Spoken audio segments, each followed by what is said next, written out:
हो आजी बाई गबरो पद्धतीचे धमाली काय केलं होतं मला सांग तू कपडे धुवून गेलं भाई मळणी कसली घालता इकडे आले आणि वाटेत एक भयानक दानव भेटला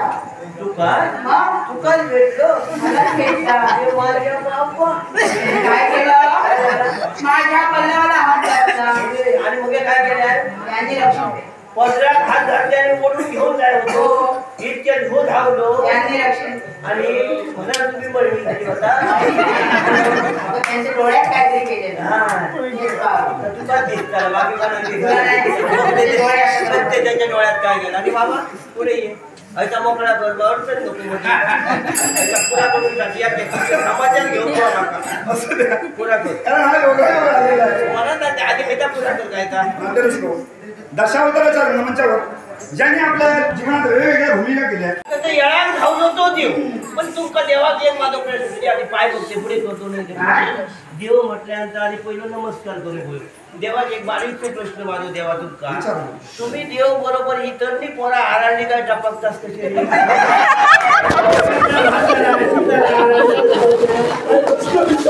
बरोबर ही कवळी पोरा आराळली का बरोबर तुम्ही खायचं असे तुमच्यावर फक्त संकट एवढं हात द्या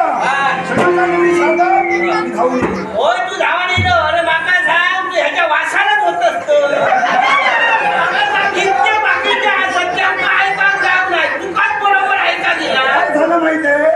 या रत्नाच्या शोधातच आम्ही बोलतो आणि म्हणून तू धावलो आता माझा चेडू माझा गावला तू बाहेर आता चेडू माझा गावला तू आता ना तुझे उपकार असत भरपूर ऐकलं जाऊ दे का तू असं काय करतो कसं बरं नाही का रक्षण त्यांना काही द्यायला नको काय रक्षण केलं म्हणजे का देवचा दांडो केले बाबा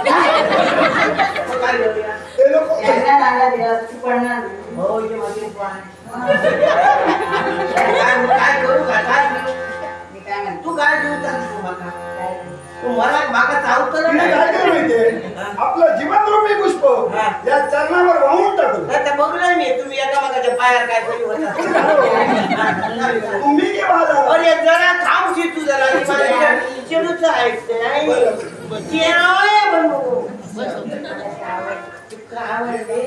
काय तुझ्या बरोबर तुझ्याशी ए बाबाडे चेडू माझा म्हणता काय म्हणते का म्हणता काय तू आवडलंस त्याका आवडलो आणि म्हणाल माका याच्यानं सांगा तू माझ्याकडे लगीन कर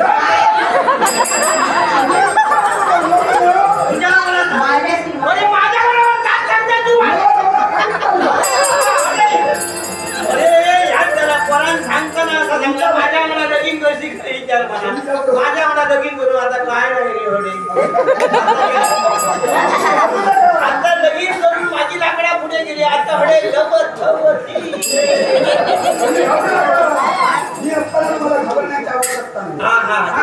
मी काय म्हणतोय तुला तू ह्याच्याबरोबर लगीन करशील काय हो मला मान नाही पण अजून मी तुझा पॉट चपट केला नाही तसा ना म्हणजे प्रेमात काही पडा नाही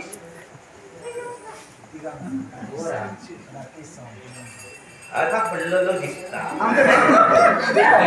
आमचे परमप्रिय मित्र राकेश सावंत यांनी आम्हाला तिघांच्या कलेचा गौरवण्यासाठी तुम्ही म्हणता तसं काही नाही नाही तर आता सगळ्यांना सवय पडली आहे मला माझ्याजवळ पाहिजे तुम्हाला वाटतं तू लग्न तो दिसत नाही एकदम कवळू दिसत पण मी काय म्हणतो माझ्या पोरा त्याच्याकडे काय बघू नका काय त्याच्याकडे हो दिसा पराक्रम पाहिलेस हो रे माझ्या बाबा पराक्रम बघून खोल झालं तुमका पोरांचा आता काय नको फक्त बाहेर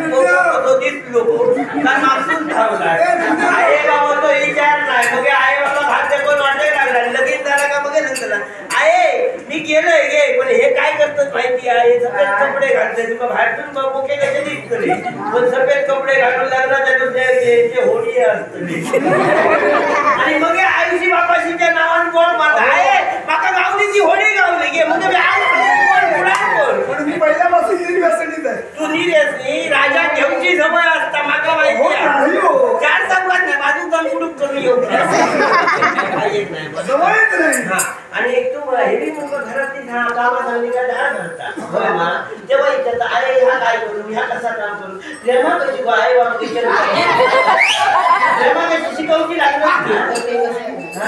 निसर्गाची किंमत. होय होय होय निसर्गात ठेवला तर तुम्ही कपाळात कोकणी झाला निसर्गाप्रमाणे होतं. हा आता तो हो आवडलं हा? तो धोयो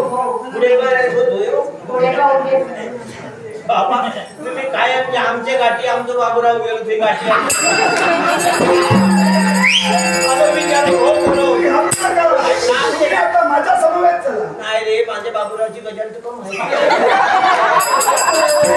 आमच्या दोघांचं इतक्या प्रेम होता ना ते समीकरण होतं. खूप प्रेम आमच्या दोघांचं बऱ्याच वर्षापूर्वीचं. बिचाऱ्यान खैसून हात मारल्यान काय कोणी हात मारले माझा भाऊ इतकं होतो रे बाबूराव रे बाबूराव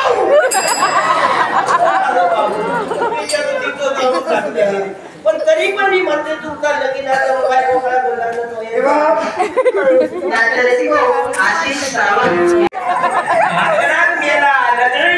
लगीन काय लगीन व्हाया लगीन झाला मग खा माझा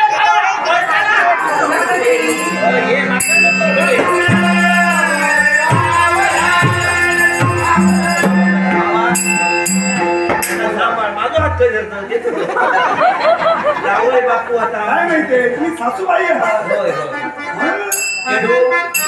बोलो तांदळासारखं भाऊ गावलो धुतल्या तांदळासारखं आता सुकान संसार सोड आईची आठवण काढून राहा नको तेव्हा तुम्हाला आठवण येईल तुम्ही माझ्या जवळ या. पाहुणे नको पाहुण्यांचे नजरी नको